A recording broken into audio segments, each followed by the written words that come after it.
안녕하세요. 반갑습니다. 비트코인 뉴스 팡입니다. 2020년 8월 17일 비트코인 뉴스 전해드리도록 하겠습니다. 도움이 되시다면 좋아요, 구독, 댓글 달아주시면 감사하겠습니다. 먼저 첫 번째 소식 전해드리도록 하겠습니다. 암호화폐 헤지펀드가 일반 헤지펀드를 앞질렀다라는 소식이고요. 지난해보다 수익 격차가 더 벌어졌다라는 내용의 기사가 있습니다. 올해 암호화폐 헤지펀드가 일반 헤지펀드보다 월등히 좋은 성적을 나타내고 있다라고 파이낸셜 타임즈가 보도를 했다고 하는데요. 이 데이터 제공업체인 유레카 헤지의 최근 보고서에 따르면 올해 1월부터 7월까지 암호화폐 헤지펀드 수익률이 50%를 넘었었다고 합니다. 이 같은 기간 일반 헤지펀드는 한 자릿수 수익률을 냈는데 이 암호화폐 헤지펀드가 16%, 일반 헤지펀드가 9%의 수익률을 기록한 지난해보다도 수익 격차가 더 벌어졌다라고 보고 있습니다. 이는 3월 하락장 이후 비트코인이 60% 이상 상승하면서 주식, 금 등 기존 자산을 능가하는 성적을 낸 영향이다라고 보고 있고요. 미 연준의 이 금리 인하 정책과 대규모 채권 매입 프로그램으로 이 국채 수익률이 떨어지면서 비트코인 같은 이 디지털 자산의 가치가 상승한 것으로 지금 풀이가 되고 있습니다. 그래서 통화 가치랑 이제 일반적인 그 통화 가치가 이제 떨어지면서 그 디지털 자산이 비트코인의 가치가 올라갔다라고 지금 보고 있는 거고요. 지금 암호화폐 거래 기업 이 B2C2의 이 공동 설립자 맥스분해는 이 비트코인 수익률은 바닥이 0이지만 일반 자산 시장은 마이너스 금리 그리고 마이너스 수익을 내고 있다라고 하면서 시장이 성숙해지면서 일반 투자에 사용되는 전략들이 비트코인 투자에서도 작동하게 됐다라고 설명을 했습니다. 그리고 업계에 따르면 이 많은 일반 헤지 펀드들이 이미 암호화폐 투자 시장에 진입을 하고 있다라고 보고 있고 암호화폐 전문 펀드의 자산 운영을 의뢰하는 경우도 늘고 있다라고 지금 보고 있습니다. 암호화폐 투자사인 이 그레이스케일 인베스트먼트에 올해 2분기 2억 달러 상당의 이 투자금이 들어왔다는 소식도 있었죠. 그리고 지난해 이제 전체 유입 규모의 3배에 달하는 이게 이제 그 규모라고 지금 보여집니다. 암호화폐가 이제 전체적으로 이제 펀드 수익률이 좋게 나온 이유는 결국에 이제 비트코인의 상승이 가장 큽니다. 비트코인이 상승하면 수익률이 이제 더 커지고요. 비트코인이 떨어지면 당연히 수익률은 단기적으로 하락할 수밖에 없습니다. 일반적인 주식 시장이나 일반 그 펀드 시장이랑 조금 다른 부분이 자산이 많이 분산되어 있는 경우가 있는데 실제 비트코인 그 암호화폐 시장 자체는 이 비트코인에 많이 그 연결되어 있습니다. 그러니까 한 자산에 모두 연결이 되어 있는 거예요. 그러니까 다른 펀드랑 이렇게 비교를 일반적으로 그냥 두 개만 딱 나눠놓고 이렇게 바라보면 당연히 펀드 수익률에서는 이렇게 차이가 날 수밖에 없습니다. 이거는 조금 객관적으로 보실 필요가 있어요. 암호화폐가 너무나 다 잘 나가서 다른 것보다 훨씬 더 잘 나가는구나라고 좀 보기보다는 일반적으로 상대적으로 이제 비트코인의 가치 상승이나 가격의 상승에 따라서 이렇게 수익률이 왔다 갔다 한다라는 부분들을 좀 이해하실 필요가 있고, 그리고 이제 일반적인 주식이나 이런 다른 자산보다 이 변동폭이 훨씬 더 크다라는 거, 이 부분도 여러분들은 알고 계시죠? 그래서 이 부분이 수익률도 당연히 크지만 손실률도 당연히 클 수 있다라는 걸 여러분들이 꼭 알고 이 투자를 하시는 게 좋을 것 같습니다. 자, 그리고 지금 비트코인에 대한 전망인데요. 지금 비트코인 자체가 장기적으로 이 트레이딩 샷은 긍정적으로 계속 바라보고 있습니다. 앞으로는 이 상승과 하락의 이제 포지셔닝이 지그재그로 나올 수는 있겠지만 장기적으로 주봉상으로 지금 본 이 전망이고요. 현재 가격은 이 채널 업 되는 요 부분, 장기적으로는 요 라인을 따라서 상승할 가능성을 지금 열어놓고 보고 있습니다. 보통은 이 전 저점이었던 이 13,900달러 선 정도에서 이 저항선을 보통 그리고 있는데, 이 트레이딩 샷 같은 경우는 이 채널이 업되는 요 라인을 좀 그리고 있습니다. 그래서 조금 더 높은 선을 바라보고 있고, 이 저항선을 이제 맞게 된다면 다시 한번 조정이 나올 가능성을 보고 있습니다. 단기적으로. 그리고 지금 이 부분에서 50 이동평균선에서 이제 지지를 다시 한번 받고 다시 한번 올라가는 이 전 고점이었던 최고점이죠. 19,900달러 선까지 다시 한번 테스트를 하러 가는 이런 흐름이 나오지 않겠느냐라고 전망을 하고 있습니다. 그래서 장기적으로는 이제 흔들림이 있겠지만 크게는 이 전고점까지를 테스트하는 그런 시장이 될 것이다 라고 바라보고 있는데요. 그 시점이 지금 2021년 정도 지금 바라보고 있습니다. 그래서 2021년도에 한 번의 조정, 그리고 2021년도 이제 뭐 4월 5월 정도 그 정도에 이제 다시 한번 고점 테스트를 할 수 있지 않을까라고 이제 전망을 하고 있네요. 자, 그리고 이 빈스 프린스의 단기적인 전망입니다. 이건 2시간 봉으로 보고 있는 지금 비트코인의 단기적인 시세 흐름들을 보고 있는데, 가격대가 지금 계속 위쪽 고점을 지금 가고 있는데, 이 와중에서 이제 삼각 수렴 형태가 계속 나오고 있죠. 이 작은 삼각 수렴이 있고요. 또 크게 이렇게 이제 수렴하는 형태를 지금 취하고 있는데, 이 형태가 지금 단기적으로 이제 깨지고 내려갈 수도 있고 아니면 위쪽으로 이제 상승하는 이 방향성이 있을 수 있다라고 보고 있습니다. 우선 상승 방향성으로 이 저항선을 뚫고 올라간다면 이제 긍정적인 부분이라고 할 수 있고요. 만약에 이 단기적인 부분을 깨고 다시 한번 내려간다면 이 라인들을 다시 한번 테스트할 수 있다라고 보고 있는 거예요. 그래서 11,700달러 선 그리고 그 이하인 14,000에서 15,000달러 선을 이 지지를 받아줘야 된다라고 보고 있습니다. 만약에 이 지지를 받지 않고 더 내려가게 된다면 이 베어리시 그라운드다라고 단기적으로 지금 보고 있네요. 베어리시 그라운드는 이제 그 약세 시장의 그 장이라는 거죠. 자, 그리고 다른 이 분석가의 또 분석이 있는데요. 지금 그 비트코인 시장 분석가인 이 데이비드 푸엘의 이 분석은 이 고래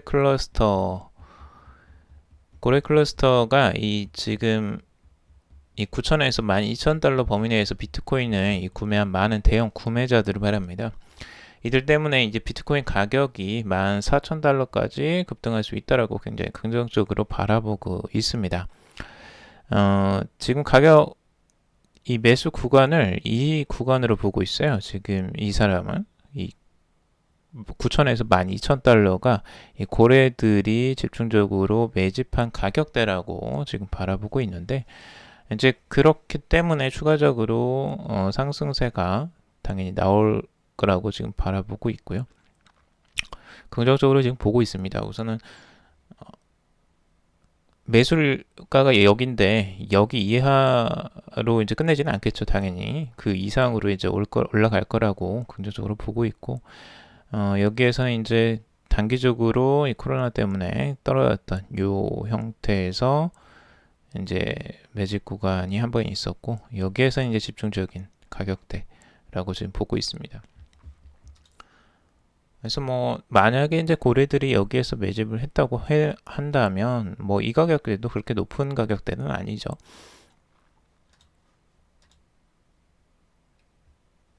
자, 그리고 저점 높여가는 비트코인 12,000달러 회복은 시간 문제다라는 기사도 있는데요.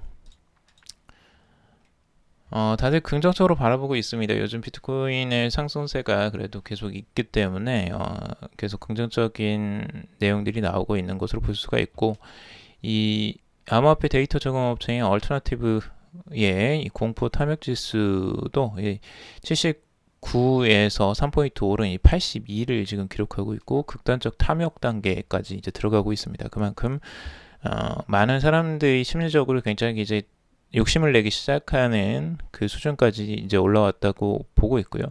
만약 이게 90 정도까지 가면 굉장히 위험한 수준입니다. 실제적으로 많은 사람들이 이제 극단적 탐욕에 있기 때문에 그럴 때는 오히려 또 단기적으로는 조심해야 될 때라고 좀 보시면 좋을 것 같습니다. 자, 그리고 이날 암호화폐 분석가이자 트레이더인 비잔틴 제너럴의 트윗을 인용해서 이 비트코인이 핵심 단기 저항선이 12,000달러를 넘어지 못하며 이 가격 전체를 보이고 있는 가운데서 이 비트코인 고래들이 지난 몇 주 동안 비트코인을 많이 축적해오고 있다는 점은 비트코인의 중기적 전망에 좋은 징조다라고 긍정적으로 또 해석을 하고 있습니다. 자, 그리고 투더문 체인링크 최고가 행진을 지속하고 있다 라고 보고 있는데요. 와이즈 레이팅스에서는 링크 이미 고점에 근접했다라고 조심하라 라고 이야기를 하기도 합니다. 지금 이제 그 체인링크의 상승세가 지속적으로 계속 지금도 나오고 있는데요. 과연 어디까지 갈 수 있을지 한번 봐야 되겠지만 상승세가 너무 유독 많이 올라가고 있어요. 그래서 다른 암호화폐들보다 실질적인 상승률이 가장 높기도 했었고, 그리고 좀 투기적인 아무래도 지금 시세인 것 같기도 합니다. 그래서 지금 올라온 수준이 벌써 시총 5위까지 올라왔고요. 비트코인 캐시나 이 다른 암호화폐들을 다 제치고 벌써 5위까지 순위가 단숨에 상승하는 모습을 지금 보여주고 있습니다. 그런데 이 부분에 대해서 이제 이미 고점에 왔다, 좀 과하다 싶다라고 지금 크립토 레이징즈나 이제 다른 투자자들도 많이들 그렇게 좀 보고는 있습니다. 근데 단기적으로는 어떻게 갈지는 몰라요. 더 상승할 수도 있고 아니면 여기서 이제 급락을 할 수도 있고 여러 가지 형태가 있는데 이런 거 이제 높이 올라간 걸 따라잡는 건 굉장히 위험하다라고 항상 말씀을 드립니다. 조금의 수익을 얻기 위해서 이 큰 리스크를 질 필요는 없죠. 그래서 그런 부분은 참 조심하시는 게 좋다라고 항상 말씀을 드립니다. 자, 그리고 미 연방 우체국 이 블록체인 이용한 이 안전 투표 시스템 특허를 취득했다라는 소식인데요. 미 연방 우체국이 블록체인 기술을 응용한 안전 투표 시스템에 대해서 특허를 받았다고 포브스 등 외신들이 보도를 했습니다. 이 트럼프 미국 대통령은 이 코로나19 확산에 따른 대안 투표 방식으로 제시된 우편 투표에 대해서 반대 입장을 표명하고 있는데요. 이번에 특허를 받은 USPS 우편 투표 시스템이 오는 11월 미국 대선에 실제로 사용될 것인지는 불분명하다고 합니다. USPS의 특허 신청일은 지난 2월 7일, 미국 특허청은 해당 특허를 지난 13일자로 공표를 했는데요. 공개된 특허는 블록체인과 우편을 이용한 신뢰성이 있는 투표 시스템으로 이 투표인 명부에 기재된 유권자는 이 컴퓨터 인식이 가능한 코드를 우편으로 받도록 되어 있다고 합니다. 이 시스템은 유권자 신원 증명과 이 무기명 투표 방식을 구분하면서 이 블록체인상의 투표 내용을 저장한다라고 하는데요. 최근 트럼프 대통령은 우편 투표의 조작 가능성을 거론하면서 이 코로나19 확산에 따른 우편 투표 확대에 대해 반대 입장을 분명히 했습니다. USPS의 이번 특허 취득이 우편 투표 조작 논란을 불식시킬 것인지는 지금 이제 주목이 되고 있습니다. 아무래도 지금 이제 투표도 쉽지 않은 상황이죠. 우리나라 같은 경우는 이 코로나 상황에서도 지금 투표를 진행을 했었는데 이게 참 쉽지는 않습니다. 그래서 이걸 이제 우편 투표로 지금 바꿔보려고 하는데 이 블록체인을 이용한 안전 투표 시스템이라고 합니다. 과연 근데 우편으로 이용하는 게 과연 안전할 수 있을지는 저도 의문이 들긴 해요. 이 부분이 과연 다른 사람들의 손에 거쳐서 당연히 갈 수밖에 없는 부분인데 이런 조작 가능성이나 이런 부분들을 어떻게 케어할 수 있을지 블록체인을 활용한다면 어느 정도 신뢰성은 있겠지만 완벽하게 모든 걸 커버할 수 있을지는 좀 의문이 들긴 합니다. 자, 그리고 중국 상무부에서 이 베이징, 텐진 등으로 이 디지털 위안화 시범 운영을 확장한다라는 소식인데요. 중국에서 지금 이 디지털 위안화 종합 계획을 지금 발표하고 이 시범 서비스를 계속 확장해 나가고 있습니다. 상무부는 지금 베이징, 텐진, 허베이, 양측은 삼각주 지역이나 홍콩, 마카오 특별구 그리고 중서부 지역에서 디지털 위안화 테스트를 수행할 것이다 라고 밝혔습니다. 지금 이제 중국 상무부 같은 경우는 지난 2003년 설립된 이 정무부서로 중국 국내외 무역과 경제 협력을 담당하고 있다고 하는데, 경제 무역 정책을 제정하고 시행하면서 이 대외 개방 확대를 추진하는 업무를 지금 수행하고 있다고 합니다. 그리고 지금 디지털 위안화에 대해서 이 중국 정부가 선전 등 일부 도시 소재 국영은행 직원들이 디지털 지갑 앱을 사용해서 내부적으로 디지털 위안화 송금 결제 테스트를 이미 시작을 했다라고 보도를 하고 있고요. 그리고 중국인민은행은 이 국가 디지털 화폐 개발을 적극적으로 그리고 꾸준히 추구해야 된다라고 입장을 밝힌 바가 있습니다. 중국인민은행은 이 화폐 유통 비용을 줄이고 통화에 대한 중앙정부의 통제를 높이기 위해서 6년 전 이 디지털 화폐 연구팀을 구성을 하고 지금까지 이 올해 발행을 앞두고 지금 있죠. 자, 그리고 미국 소식인데요. 미국의 하원 의원이 내주 이 암호화폐 타운홀 이벤트를 개최한다라는 소식입니다. 톰 엠머 미국 연방 하원 의원이 최초의 암호화폐 타운홀 이벤트를 개최한다라고 하는데요. 엠머 의원의 선거 캠페인 본부가 13일 발표를 했습니다. 미 동부시간 8월 20일 오후 12시 30분 가상의 공간에서 시작되는 이번의 이벤트는 암호화폐 개발을 선도한 혁신가들을 축하하고 지금 디지털 자산 분야에 대한 유권자들의 인식을 제고하기 위해서 마련되었다고 합니다. 캠페인 본부는 이 크립토 타운홀은 암호화폐와 블록체인 기술에 관심을 지닌 모든 사람에게 개방돼 있고 이 선착순 등록으로 참석이 결정된다라고 밝히고 있습니다. 여기 이제 참여하는 인사들이 꽤 좀 탄탄한 인사들인데요. 지금 리플의 CEO 브래드 게링하우스, 그리고 서클의 CEO인 제레미 얼레어, 지금 그리고 비트페이 CEO인 스티브 페어, 그리고 블로크의 공동 설립자 겸 회장 매튜 로자크 등이 타운홀에 참가를 한다고 합니다. 이들은 미국이 계속 혁신에 앞서 나갈 수 있는 방법에 대해서 토론을 벌일 예정이라고 하고 있습니다. 캠페인 본부는 이 암호화폐와 블록체인 기술의 발전은 우리 사회의 모든 측면에 스며들 혁신의 다음번 진화라고 하면서 이번 이벤트는 11월 선거를 앞두고 암호화폐와 블록체인 그리고 이 분야의 모든 혁신이 논의의 전면에 나서도록 디자인됐다라고 밝히고 있습니다.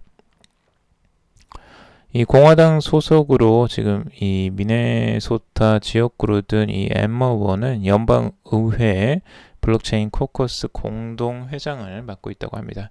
이 지금 의원 자체가 굉장히 블록체인 관심이 많은 것 같아요. 암호화폐랑. 그래서 이제 직접적으로 이런 이벤트 그를 마련하는 거겠죠.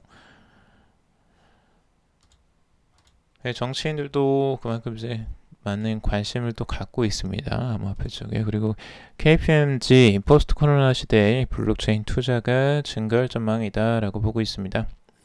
코로나 이후에 이 첨단 기술을 통해서 경쟁력을 확보하려는 이 글로벌 대기업이 늘어나면서 블록체인 투자 분위기도 회복될 것이라는 전망이 제기되고 있는데요. 이 글로벌 회계 컨설팅 기업인 이 KPMG는 최근 보고서에서 블록체인은 향후 1년간 기업 투자가 증가할 5개 첨단 기술 부분 중 하나라고 밝혔습니다.